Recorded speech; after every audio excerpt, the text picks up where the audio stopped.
Okay, here we are. Hello, friends. Welcome to Chickenlandia and welcome to Bawk Tawk, your 100% friendly backyard chickens show.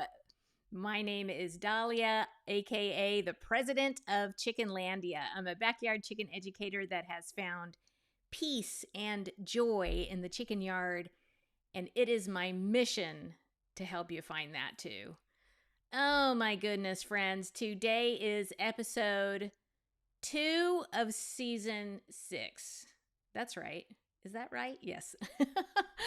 And today I'm going to be sharing some really important tips that will help your flock get through these hot days of summer. I know some of you guys, like where I'm at right now, it is really not that hot, but where you guys are, I know that some of you are in some really hot places. So we're going to talk about that. And I think it's really important because no matter what, and no matter what anybody else tells you, because I get comments all the time from people saying, oh, I don't do anything different in the summer and my chickens are fine. And I think that can be true, but it depends on where you live. So, if you live in an area that's just getting to the 90s, then you're more likely to not have to do anything in the summer and everything will be fine. But if you live in an area that's like 110 in the summer or in the hundreds, like once it starts to get over the hundreds, that's when you really start to have to be proactive about doing some things really to, keep your chickens, some of your chickens alive, depending on what kind of breed they are. So trust me, I wouldn't lie to you. It's very important to keep these things into consideration. So we're going to go over some very easy things that you can do, including a new tip that I learned recently. And I also have a listener question that was submitted through my website, welcometochickenlandia.com, that I will be answering. So I'm going to chat a little bit about tips for the summer. Then I'm going to answer the submitted question, and then I will open up the chat here live so you guys can ask some questions. If you want to submit a question to Bawk Tawk, all you have to do is go to welcometochickenlandia.com, go to the contact section and click Ask a Chicken Question. And while you're there, you're definitely going to want to sign up for the greatest chicken mailing list in the multiverse across all the universes. I know that for sure. Okay, it's called Chickenlandia Nation. I do not spam you, but I will send you a discount for my online course. It's called Chickenlandia's Backyard Chickens 101, a chicken course for everyone. And this is my super fun interactive course. It is a great way for you to get direct access to me. You can ask me all the questions that you want. You can ask the Chickenlandia presidential advisor questions. And I'm just really proud of it. I think it's a lot of fun and I hope to see you there. Okay, I want to say hello to the people in the chat, but I am having a thing where I'm not seeing anyone's comments. Hold on. Oh, there we are. There we are. Someone said Texas, blah. Yes, it's hot. I'm from Texas. Originally, I'm from Texas. So yeah. It is so hot there. And my sister's in Texas and she has chickens and it's really, really, really hot right now. Sunny, hello. Gina, hello. Peace of My Heart Homestead. Angela Wagnon, Our Journey Homestead. Lorna West, hello. Thank you guys for being here. Melody is here. Diane is here. Lavender Lane Farm is here. That is the Chickenlandia presidential advisor. Thank you for being here. And Jane is here. And I probably missed some people. Kendra is here. Thank you for being here.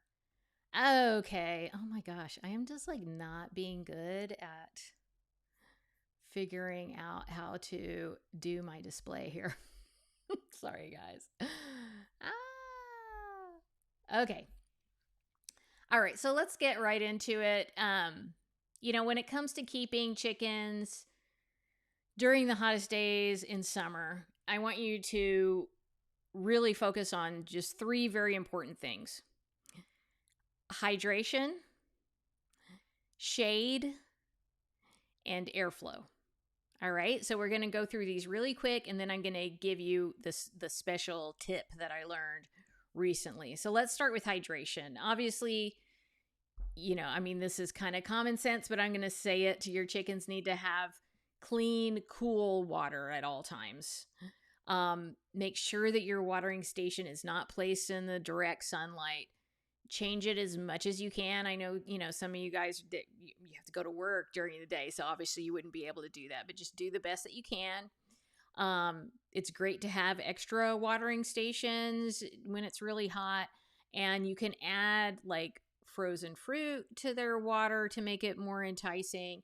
You can put frozen water bottles or like big jugs of water into their water to keep it cool for a little bit longer, or you can just put ice in it to cool it down and make it more enticing. Some of you guys live in areas that are so hot that, if you put ice in the water in a few minutes, it's going to melt. In like 30 minutes, it's all melted. But if you took like a full jug of water and froze that and put that in the shade, then hopefully that will last a little bit longer. During heat waves, it is a good idea, if you can, to supplement their water with electrolytes. And you can either make them yourself, which I do all the time. There's a recipe in my book. There's also a video about it on my YouTube channel, and I can leave a link to that for you in the show notes. If you want to buy something, then there's one that I like from My Favorite Chicken just because it's so simple. Like they come in these little packs, and I think they're called Save a Chick. They're like these little blue packs, and they're just really easy to use. Or if you want something, there's another one that I use. It comes in like a tub and it has a little scooper. And that one is from Grubbly Farms. And it's just, these are both vitamin and electrolyte supplements. And those are my two favorite ones. I will leave those links for you in the show notes as well. But even if all you can do is just like add a teaspoon of good quality sea salt to a gallon of their water, you can do that. And if you do that, you will probably want to also leave them fresh water. And if they need the salt, if they need that, those minerals, they will choose that. And if I'm just going to use salt, and when I make my electrolytes, I use either real salt, like the real salt sea salt that I use in my kitchen, or I'll use the Redmond 10 fine salt. And there is one that has garlic in it too. That's really good, especially in the summer when red poultry mite is a thing in the summer. And I've had a lot of, I've been talking about the garlic salt a lot on my channel recently, and I get a lot of comments from people that are like, never give garlic to animals, never give garlic to chickens. In order for garlic to be dangerous to a chicken, they literally have to consume so much of it. Okay. And, there are many, many things in this world. And certainly when it comes to like herbs and anything, even water, like if you consume it in like this unreal way, if you have so much of it in this really large quantity, it can be bad for you. But if you have it in a moderate quantity or in like a minimal quantity, it can have some really therapeutic effects. So garlic is fine in moderation for chickens. If you're using it just as a supplement, like that's not going to give your chickens anemia. They would really have to consume a lot of it for it to be dangerous. And that would not be anything that would be easy for you to achieve. For your chickens, and they wouldn't like naturally consume that much garlic because it wouldn't taste good to them. Okay, so I just wanted to say that because I've been getting those comments lately. Another thing about another way that you can get extra hydration into your chickens, you can ferment their feed. So I will tell people, like, if there's any time that you can ferment their feed, do it in the summer. Because that's the time when it's like so good for them because you're getting that extra hydration into them, plus all the good things that fermented feed has in it. And if you don't have time to do that, or you don't really want to ferment their feed, then you can just, you can literally just add water to their feed. You can soak their feed on the day that you give it to them. So instead of like, I'm talking about like in a heat wave, okay? It's really hot. You're going to have a few days of really high temperatures. You can, on those days, just feed them as much as they're going to eat during that day, which you'll figure out fairly quickly, and water it down. So they'll just get that extra amount of hydration. Or if you are giving them scratch grains or some other kind of treat, you can water that down. Obviously there's like watermelon that you can give to them. You can give them tomatoes. You can give them cucumber, vegetables with lots of hydration in them, or fruits with lots of hydration in it. Just again, you're getting as much liquid into them as possible. Okay. All right. Shade. I want to ask you guys really quickly, because the other thing I didn't do is I didn't check my volume level. I'm just still getting used to this. Okay. I'm back in the saddle. So let me know if my volume level is okay, or am I like super loud or really quiet? I don't know. No, I don't know. No idea. Okay, let's talk about shade. And I am not talking about the kind of shade that people throw at me in the comments sometimes, because those haters are gonna hate. But I'm talking about shade in the chicken yard. You guys, this is so important. If you don't have shade, you have to create it in the chicken yard. And you can do that so easily. You can do it with tarps. You can do it with umbrellas. You could do it with like shower curtains. You could do it with cardboard or whatever. Like, if you just had like pieces of wood or whatever that you can put up to add some additional shade in your chicken yard. Just don't use styrofoam. I have to say that because chickens will eat styrofoam. They love it. It's delicious to them and it's not good for them. So don't use styrofoam. And then one thing that you can do, and actually the Chickenlandia presidential advisor told me to do this one year, and I was like, oh yeah, that's a good idea.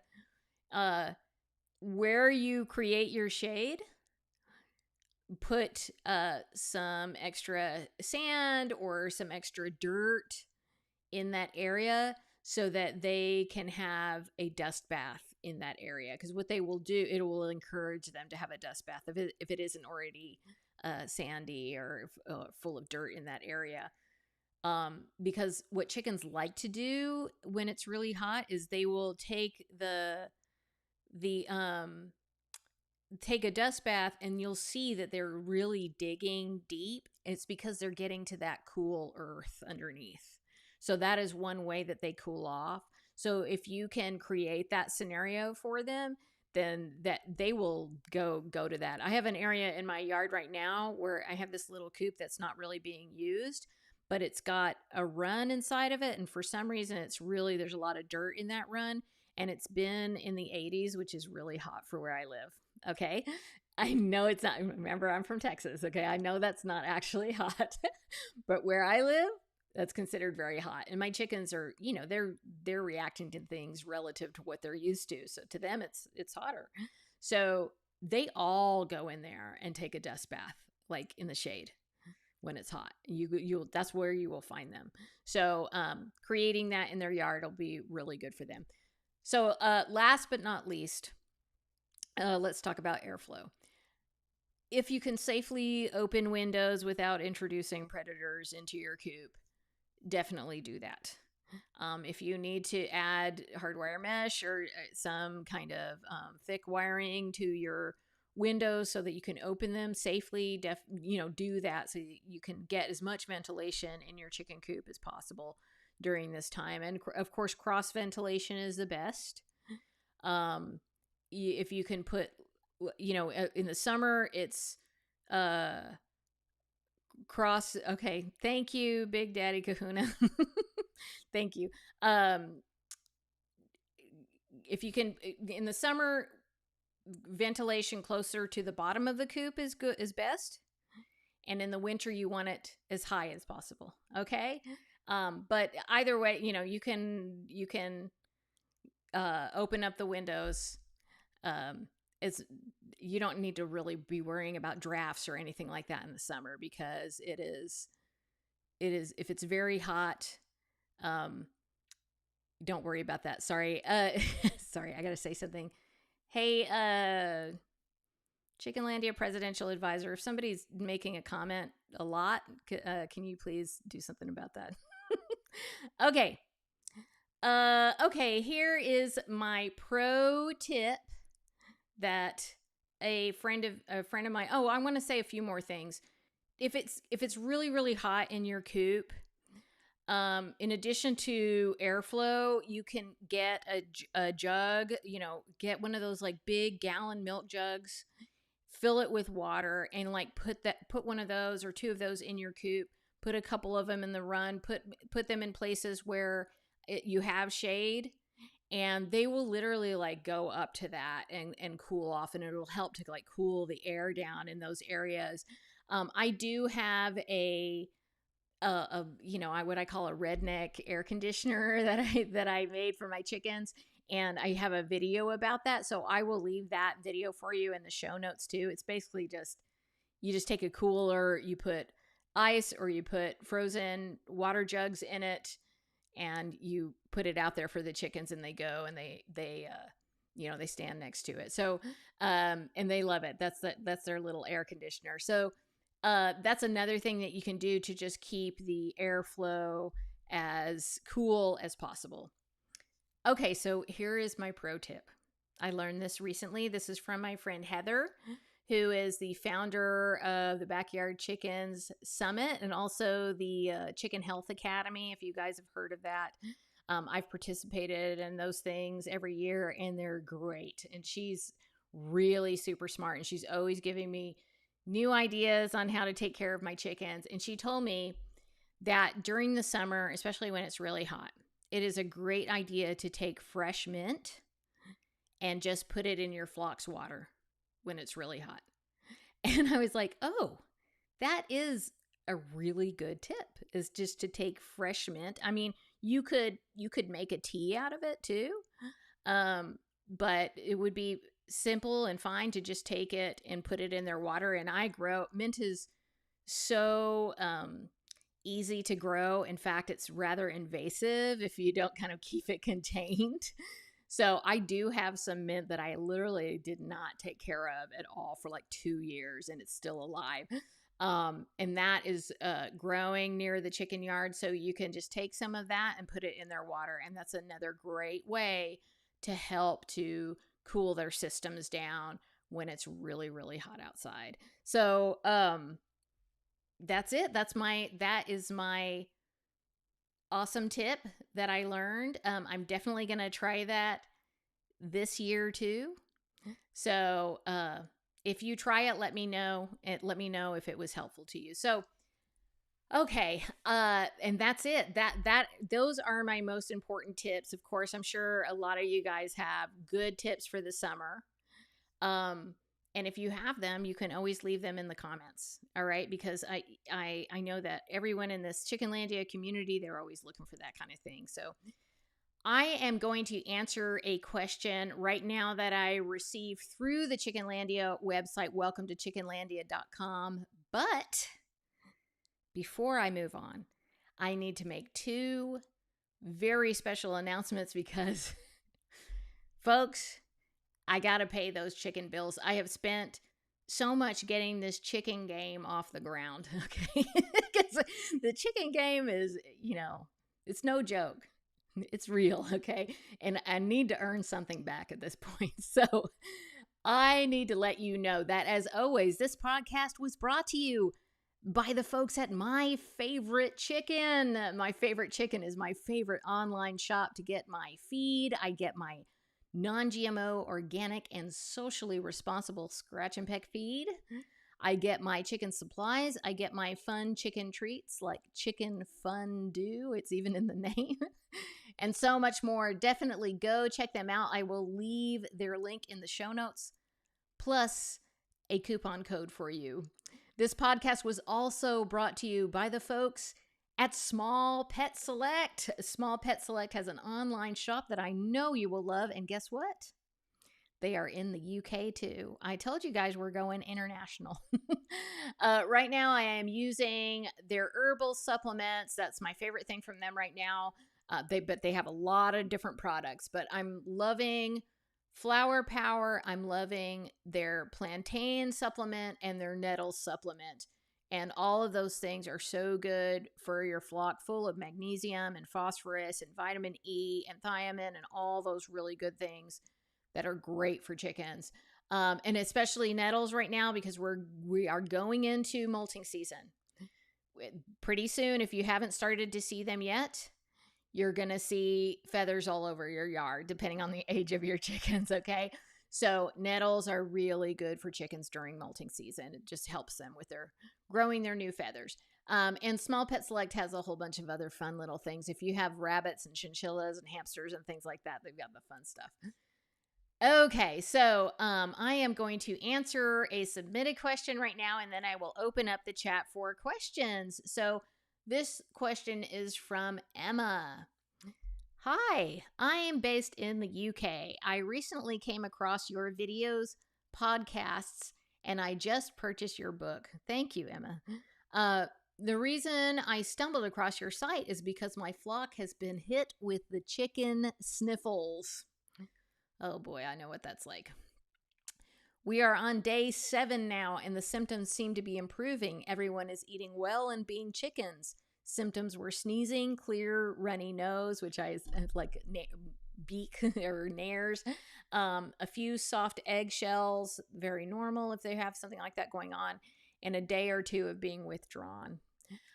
So luckily, that really sounds like something that is mild, and that can happen. I think a lot of times when people get hit with something like this, they get really scared that they're going to lose their whole flock, but that's not necessarily the case. Chickens can get mild bacteria infections. They can get, whatever, a mild virus going through their flock, just like people. And sometimes all they need is a little bit of extra support to get through that. Okay.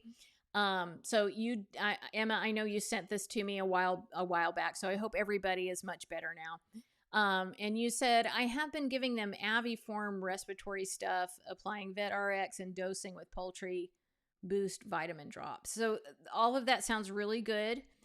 For those of you that aren't in the UK, Aviform is like a natural supplement that has essential oils that are like clearing oils, and it has like trace minerals in it, just to support them through a respiratory bug. It looks like a good product. It looks like it's a lot like VetRx, but like it is specifically something that you put in their water, whereas VetRx is you can put it in their water. I'm pretty sure you can put VetRx in their water, and you can actually put it physically on the bird.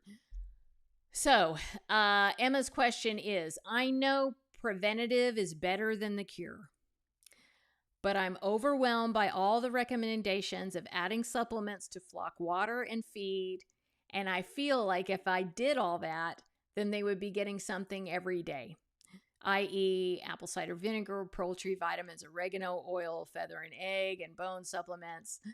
How do I approach this? So this is a really good question.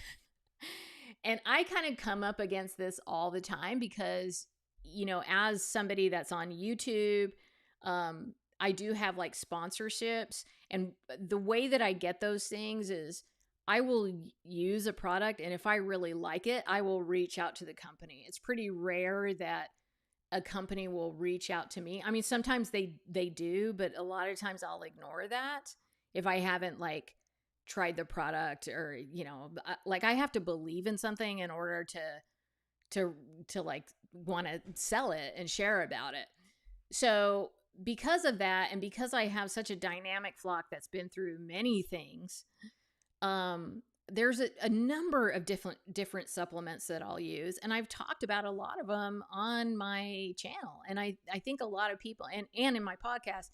And I think for a lot of people that can get really overwhelming, and just like, okay, well, wait a minute, I'm supposed to do apple cider vinegar, I'm supposed to do garlic, I'm supposed to do rescue remedy, I'm supposed to do herbs and all this stuff. And what, I'm supposed to put like 20 things in my chicken's water. So I just want, Emma, I want you to know you are not alone. I know that it's confusing because there's so many recommendations for many different products. Really, so let me just break this down. If you have something going on that you need to treat, whether, whatever supplement they need that directly addresses that situation is what you want to use during that time, obviously. So for instance, during a time of illness, like what you were experiencing, you're going to be doing heavy supplementation during that time. It's going to be a time for like supplements with active ingredients in it, like essential oils or heavy doses of vitamins. But once that illness has passed, you wouldn't want to keep them on some kind of aggressive treatment constantly. And there are people that disagree with me. I think a lot of people will keep them on oregano or oil of oregano all the time, and that's really what they like to do. And if that's working for them, I'm not going to say, oh, that's wrong or bad. I don't do that because for me, that's a very active ingredient. And so I wouldn't keep them on that all the time. You could do it, you can back off from it. You could do it like in a preventative sort of way. So maybe you do that once a week, instead of like every day.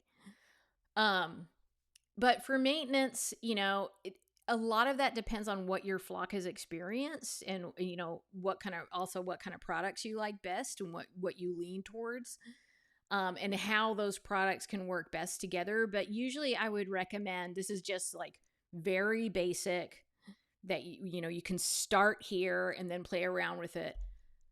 Choose one supplement for their water, maybe two if the supplements go well together. So let's say you're doing apple cider vinegar. Okay. Garlic and apple cider vinegar go well together. So you could do some water with garlic and apple cider vinegar and some fresh water too, But I would try and stick with like one supplement for their water, maybe two if it works together well. And then one or two supplements for their feed. And you don't have to do those things daily, especially if it's like right now we're in the summer months. I am dealing and I have dealt with illness in my flock, and a lot of that has been respiratory stuff, especially the last 2 years. We really got hit with a respiratory thing last year. And so I've just been dealing with it, and I have not had a lot of losses. I haven't really had, I don't think I've had any losses from the respiratory thing. I've had old chickens that have died, or chickens that died. I had a chicken that died from a egg, she couldn't lay an egg, but not the respiratory stuff because I've just been constantly on it. Okay. So, it's okay. The other thing to remember is that it's okay to rotate herbal supplements. And in fact, it might be overall better to rotate your supplements in general, because sometimes if you use the same herbs or the same supplements over and over again, then this is coming from my naturopath because this is what she told me. Okay, I'm not a veterinarian. I'm passing information from what my naturopath told me, because I'm on a lot of supplements because I have diabetes. I have type 2 diabetes. So like there's a certain supplement that I take and it's like herbal supplement and mineral supplement that I take to help bring my blood sugar down or help keep it level. And she said, you have to change that. You have to change to a different supplement that does the same thing every few months. Okay? So it's never a bad idea to kind of rotate the things that you like.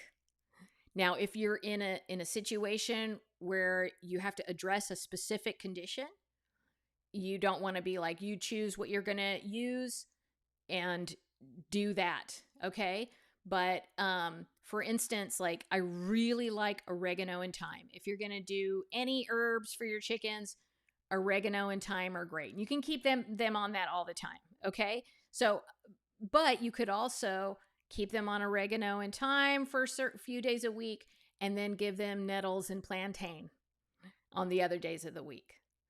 Okay. And that would actually be really good for them. You're kind of moving things around to keep things moving forward, supporting them really well, getting, different properties into their bodies, but overall you're supporting their health. Okay. So, and then the other thing is I always offer a mineral supplement. Now I use the conditioner that's a mineral supplement from Redmond Agriculture.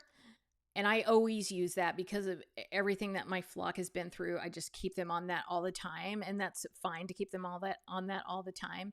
And you always want to have them on a calcium supplement as well. So those are the two things that I keep them on all the time. And then the other kind of supplements that I use, I rotate those around according to what's happening. And so I don't know if I've actually made things worse and even more confusing for you, but I hope that made some sense. I think it's really hard to answer that question like definitively because everybody's flock is different and you've been through certain things. And I think there's people that, lean towards, like I use homeopathics a lot. So I will lean towards homeopathics, whereas other people will lean towards herbal things. So there's a lot of personal preference considerations as well. So, but what I want to do is say, it really sounds like you're doing very well by your chickens. And the fact that, any of you are out there even like trying to supplement stuff for your chickens and really being mindful about what you're putting into them and, you want to keep them healthy, they're going to be doing well. Like you're doing very, very well. So keep that in mind no matter what. Okay, folks, I am going to open up the chat for questions. If you have a question, can you please post it in all caps? It is going to be much easier for me to see it, okay, if you post it in all caps, because what I'm looking at is actually not that small. But I don't know what's going on as I get older. The words get smaller and smaller. I don't know why that keeps happening. Okay, Shelly Root has a question. Why does it take so long for new feathers to grow back? Well, it's a lot of work. And actually, some chickens will grow their feathers back faster than others. A lot of chickens will go through really hard molts really fast. Those are usually chickens that are bred to lay. They're like high production breeds, or frizzles. Okay. Frizzles will drop all their feathers and then take 2 months to grow them back. So they're like half bald for 2 months or longer. But it does depend on the breed. Like some chickens will molt a lot slower and some chickens will molt a lot faster, but I never try and like push them through it. Just because it's better if they molt a little bit slower and not really, really fast, but it is a good idea to support them through it if possible. Now, most chickens will get through a molt just fine without any intervention, but some chickens can't. And, production chickens they got a lot of nutritional needs. They have really high nutritional needs. So you may want to do some supplementation during that time. And I do have a video that's going to be coming out very soon about how to support your chickens through their molt. And I think the last, I can't even remember what I did 2 weeks ago. I did a podcast. The first podcast for this season was about molting and about feather loss. So you may want to go and listen to that. Cause I'm sure I talk about how to support them through that. So, it takes a while. It's a lot of work. They're growing. It takes a lot of nutrition for them to grow those new feathers. But yeah, that's just the way they're built, I guess. Okay, Trish asks, egg-eating hens. How to stop this behavior. This is like the eternal question. So yeah, some chickens figure out that if they peck at the thing that came out of their butt, something delicious comes out. And then they might start pecking on the other chicken's eggs. And sometimes that happens when they're broody or like an egg accidentally cracks. What I would say first and foremost is evaluate your practices at that point. Make sure that your chickens are getting really well-rounded nutrition. In Chickenlandia, we talk about the Chickenlandia chicken food pyramid, and basically it's like a pyramid. It's like the awful pyramid that we got in the 80s, but much better because it makes sense. So, the bottom tier is their chicken feed. If you are feeding chicken feed, that would go on the bottom tier. So whatever feed is appropriate for their stage of life, that's what you want on the bottom tier. And then the tier up above that, leafy greens, low sugar fruits for that area, sprouts, obviously if you can get them on pasture, or if you can offer them like the chicken salad bars, which is basically like when you have some greenery growing in their yard, but it's protected with hardware mesh or chicken wire or some other kind of protective wire so they can eat it but not destroy it. That would be in that tier. And then on the very top is healthy treats. So,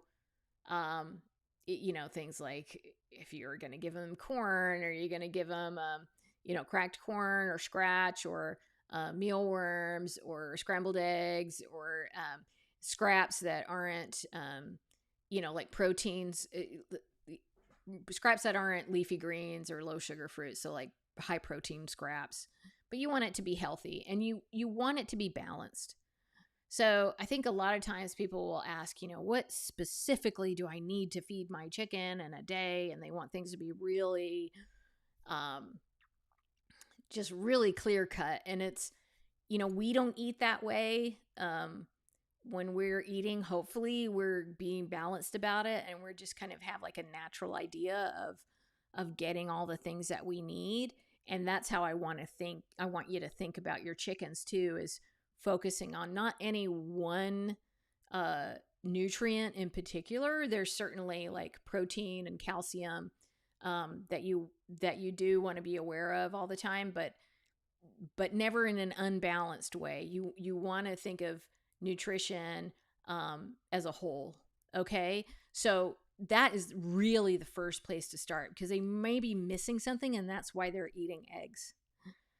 Okay, do they have enough space? Is there space? How are your practices within that space? Do they have it like your husbandry practices? And I'm certainly not accusing you of anything. I'm sure they're great. But in general, when people ask this question, this is the feedback I give. And then, do they have enough enrichment within that space? So that's where you start. And then from there, you're really going to need to observe your chickens. Try and find the one that's doing it if you can. And that's where egg on your face comes from. I think it makes sense to me that that's where that saying comes from, egg on your face. So if you see a chicken with egg on its face, that's the one. And it could be more than one. But you will want, if, worst comes to worst, you want to separate that chicken and see if you can just put it in a separate area, give it fake eggs or like golf balls. And you can put those in the nesting boxes too, just in general, some fake eggs and some golf balls, so they stop getting that reward when they peck at it. And then also collect your eggs twice a day. Or 3 times a day, as much as you can. You don't want to leave eggs in the nesting boxes, because you just want them to forget why they started doing that in the first place. So that's my best advice on that. And hopefully that will help a lot. Okay. And I wish you the best. That's a tough one. So Diane says, can I use fresh oregano? I have so much in my garden. Absolutely. So they may eat it, like if you just give it to them fresh, or it might be a better idea to dry it and then crumble it up really fine and put it into their feed. So that would be an option too, but you can absolutely, oregano can be fed fresh or dried. Speaking of dry, my throat is so dry, and I'm gonna show you guys something. This is my Care Bears. Where are my Gen X girls at? Or boys, look at that. I love that. If for those of you that are just listening, it is a tumbler that's full of Redmond Relight electrolytes, and it's a Care Bears tumbler. And it's yummy. Okay, so Jennifer asks, I heard recently that feeding corn to chickens in summer is bad. Digesting the carbs can make them hotter. Is there any validity to that theory? So I haven't seen any like really solid science on that. Hold on. Oh my gosh. I heard recently that, a perimenopause symptom is like choking all the time. And I believe it. So, because is there anything that isn't a perimenopause symptom? Oh gosh. Anyway, so yeah, this is another thing where if you are being moderate about it, I really don't think it just, I think it's fine. Okay. Now, if you are giving them a whole bunch of corn or like a lot of like in general, like fat and carbs and stuff in the summer, that, it might affect them poorly because they are like working on digesting that. I will do, those kinds of heavier treats in the winter. But if you're taking some corn and putting it in an ice tray, I know some people will take ice trays or like muffin trays, and they'll put a little bit of corn and fill it with water, and they'll freeze it and they'll give it to their chickens as a treat. And I think that, any kind of like extra work that their bodies are doing to digest that is probably very minimal, whereas the benefit that they're getting for that in the summer is good. So I'm not going to tell somebody not to do that. And I just haven't seen anything really convincing where it's like never, don't give them corn in the summer. That's bad. But what I would say is follow the Chickenlandia chicken food pyramid. You are going to be moderate about corn in general, especially because most chicken feed has corn. So, I mean, if corn killed chickens in the summer, that's like almost all of the chicken feed has corn in it. So that kind of defies logic for me. But as always, moderation. Okay. And I think, a lot of times in the chicken world, we kind of think of things in really, really black and white ways. Like either something is really bad or something is really good, and there's kind of no in between. And it's not actually like that. There's nuance to that. So, don't overdo the corn. So there you go. Okay, so Southern Art 77. My 5-year-old golden Wyandotte was hiding in the coop this evening. She didn't want treats. She was moving slowly, had a dirty bottom. I mixed up some hydro hen and she drank a good bit. What else can I do?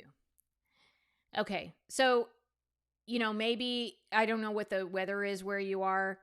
Maybe she got really hot and she needs some time inside with a lot of hydration, and to not be working on trying to stay cool.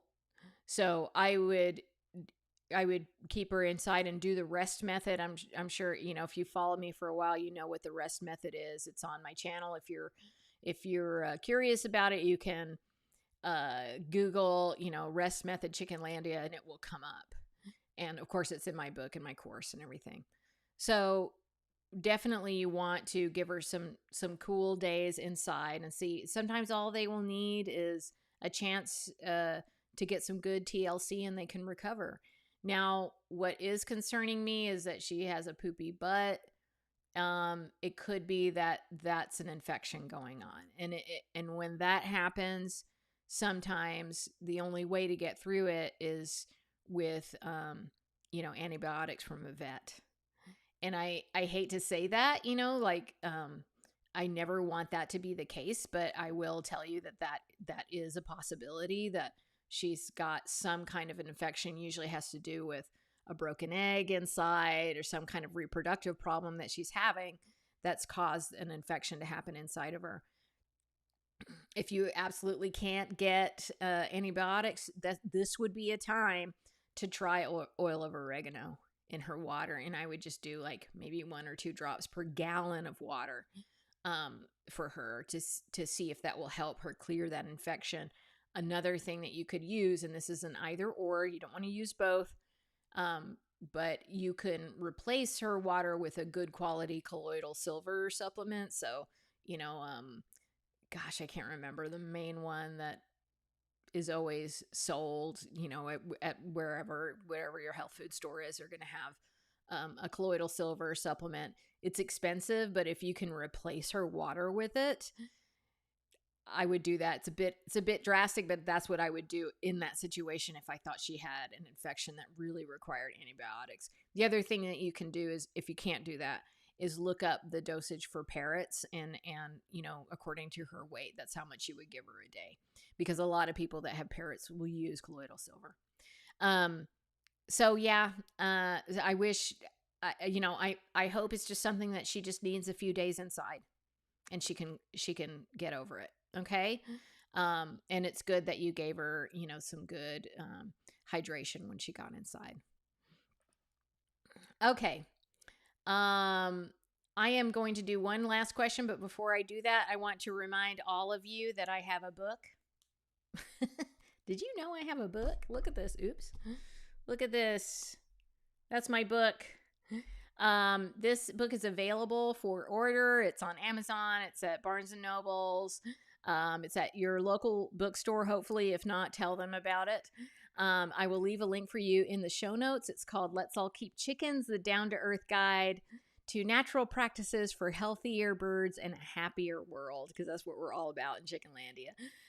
This is one of the best things that I have ever done. So if you haven't checked it out, please do so. And if you do have it, thank you so much to those who have it. Okay, one last question.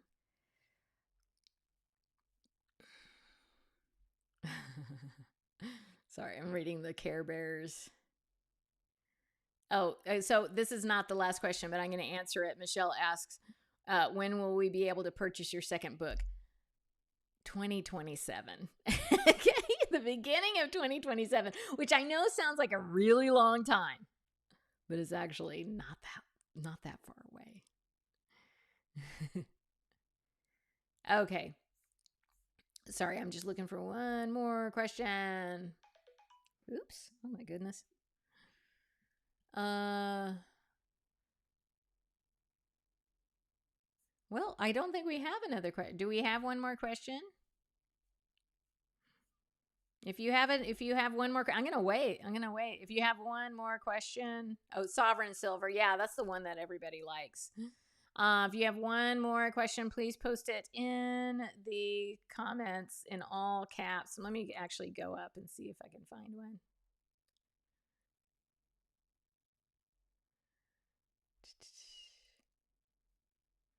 I hope that this is working. The last 2 podcasts I've done on Instagram, YouTube, and Twitter and Facebook. So most of the comments that I get are from YouTube. So I wonder if anyone, even from Facebook or Instagram, can even see these. Actually, here's somebody from Facebook. Yeah, Diane is on Facebook. All right. Okay. I found a question. So this is the one I'm going to answer. MKP asks, why are my chickens' vent feathers so poopy? Does it have to do with what they eat, lack of vitamins or minerals? I see your chickens on videos and they all have a clean butt area. Well, they don't always, okay? What you see on my videos is the best of Chickenlandia. If I have a shot where there's a chicken, like I've got a couple of them that just always have poopy butts, and some of them, it has nothing to do with anything other than just, I guess maybe just the way their feathers are on their butts, and they just always have a poopy butt, but they're healthy and they just need every once in a while to be cleaned off. Those chickens I'm not showcasing, like when they walk right in front of the camera and their butt is facing the camera and it's all poop, like I'm not using that shot.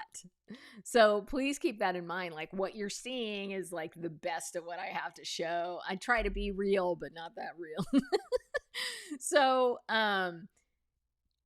if you are having chickens with a lot of chickens that seem pretty normal but they have poopy butts, really the first thing you need to do is check for mites, because that can be a very clear sign that you have a parasite problem going on. And what happens is that the mites, it's a certain kind of mite, it's northern fowl mite, and what it will do is it will lay the eggs all around the vent and on the feather shaft. And then what happens is chickens go to poop, and that poop collects because there's all that extra, yucky stuff around the vent.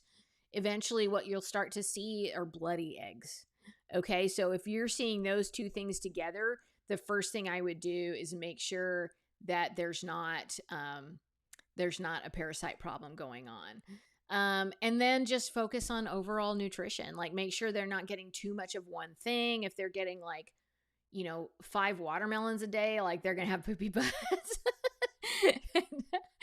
So that's another time when I want you to think about things more in like balance. And you can try fermenting their feed or using like a prebiotic, probiotic supplement.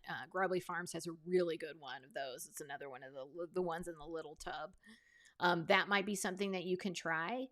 But I doubt that it's like a lack of vitamins and minerals. If they're having the poopy butts and they also are not doing well, then that's a sign of like some kind of illness going on. And usually that means infection. So, but yeah, whenever someone says, gosh, I've got all these chickens with poopy butts, I'm like, oh, pick one of them up and look, because you might see eggs, on the feather shaft, or you might see mites crawling around. Unfortunately. Okay, everyone. Thank you so much for joining me today. Thank you to my moderator and co-producer, Kelsey Paulus, also known as the Chickenlandia Presidential Advisor. Thank you to Talking to Crows for editing this episode, and to Double M Ranch for their wonderful podcast art. If you enjoyed the podcast, remember to rate and review it. But the one thing I want you to remember above everything else is that you are always welcome in Chickenlandia. Bye. Now it's going to take me a few minutes to figure out how to turn this off.